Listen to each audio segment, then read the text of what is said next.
Так, первый вопрос. Анатолий, скажите, пожалуйста, сколько реально можно заработать в компании Глоба? Вот если работать, начиная вот утром вышел в 8 вечера и в 6 часов ты закончил.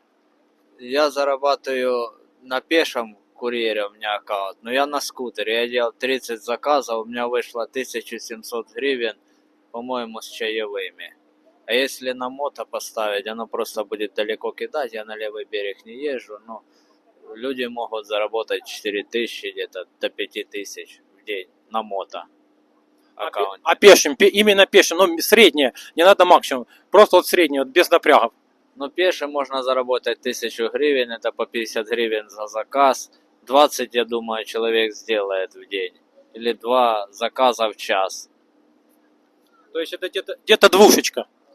Ну, где-то да, если по 50 гривен. Минимально 50 гривен пеший заказ. Понял, спасибо. Поехали дальше.